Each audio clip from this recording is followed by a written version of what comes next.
What's up guys, Artem MMA Analysis here, going to be talking about LFA 132, an upcoming LFA card taking place in Brazil. So we've got a Brazilian LFA card. LFA ain't just based in USA, they also fight in Brazil as well, which is quite exciting. Because it's in Brazil, obviously there's some names that I really don't recognize on here, but there's a former UFC fighter on the card in Gabriel Silva. Costa is a very good prospect. I think that the winner of that fight will probably fight on Dana White's Contender Series, or at least if Costa wins, I'm pretty sure we'll see him fight on Contender Series as well. But yeah, let's just quickly run through the card. The first fight, Joao Moraes versus Lucas Martins. There's no information on either guy. I'm sorry, there's nothing. There's absolutely nothing. I don't know why everyone's picking Moraes, because there's no information on either guy, like, whatsoever. I'm gonna go with Moraes then, why not? Jefferson Nascimento. Okay, now getting a little bit more serious, I think that Jefferson Nascimento is a pretty good prospect. He's obviously 6-0. He's got a win over a guy that's 3-1. Before that, though, he wasn't really beating good competition, I will admit, but Aaron Carlos hasn't fought. Yeah, he fought 4 months ago, actually, but yeah, before that, he was on a losing streak to Carlos Leal. Pretty good fighter. Wendell Giacomo, pretty good fighter as well. But yeah, he hasn't had a good win in about a year and a half. I feel like the more up-and-coming guy, Nascimento, will probably get the victory there. Thiago Silva versus Jacoby, two very good guys that debuted very recently. Jacoby has been so active. He's fought 5 times in the last 8 months. If he wins this fight, I would not be too surprised if we saw him fight in Dana White's Contender Series.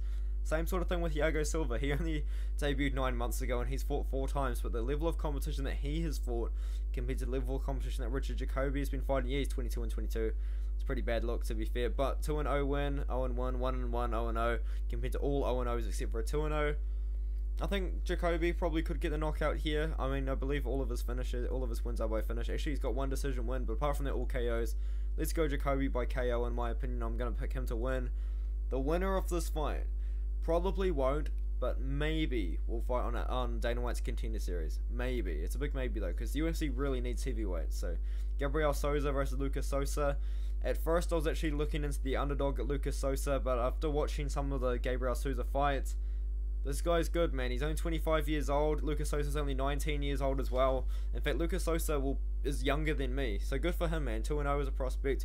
I was thinking about picking him, considering the guy that he beat is 11-16. The guys that Gabriel's beaten are all, like, not so great. But they're all wins by submission, you know. Lucas Sosa does have a win by submission on his amateur record. Yeah, he does. But he's got 2 KOs on his pro record. But yeah, I'm going to pick Galindo by submission probably, but Sosa only 19 years old. I like that. I like the fact that he's fighting it so young. Maybe he could become a prospect one day. Rodrigo Roldan versus Lincoln Santos. I'm picking Lincoln Santos to win. Only 23.5 years old. Very young prospect. His one loss come about 2.5 years ago, but since then he has bounced back against not so great competition until he beat Marciano Ferreira, who was 6-1 on LFA. Very good win on there. Rodrigo Roldan on a win streak over guys that, in my opinion, aren't the same level as Lincoln Santos. I'm going to be picking Lincoln Santos to win here. Jose Enrique versus Pedro Oliveira. I'm picking Jose Enrique, and I'm picking Jose Enrique to win by KO. Pedro Oliveira potentially live. I don't know if he's the underdog or not, but we've got Enrique, who is 6'5" as a middleweight. All 4 wins by KO. TKO over Leonardo Andrade. KO over this guy. KO over this guy, and then a standing elbows KO over Ricardo Freitas. That's pretty savage. So Muay Thai style for Jose Enrique. He fights out of Nova Unal, very well known gym.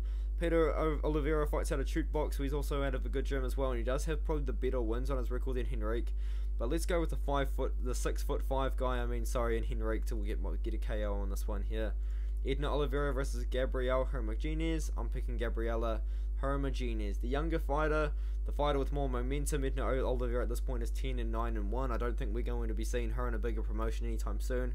Losing streak on Octagon and SFT to girls that aren't as good as Gabriela, in my opinion. So yeah,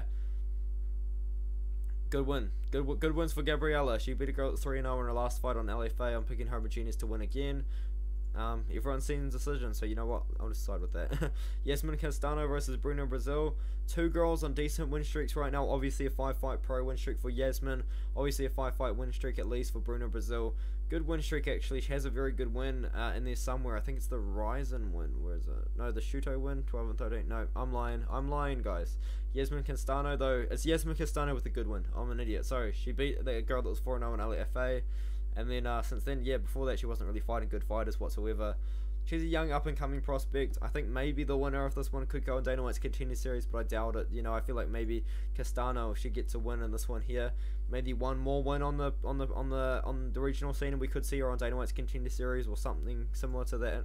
Leite versus Clayton Chasante. This is a very interesting fight because Leite is somewhat of a well-known fighter. He fought in Bellator a while ago. He lost to Phil Davis, and then he lost to Chris Honeycutt, and he hasn't fought for about 4 years. Clayton Chasante has fought 9 months ago, and he beat a debuting guy when he was 8-1. But you know what? Before that, he hadn't fought for what, like 8 years.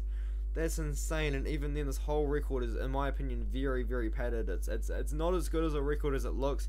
Leite has a very good jiu-jitsu background. He was beating relatively okay opponents on the regional scene before he got the Bellator call up.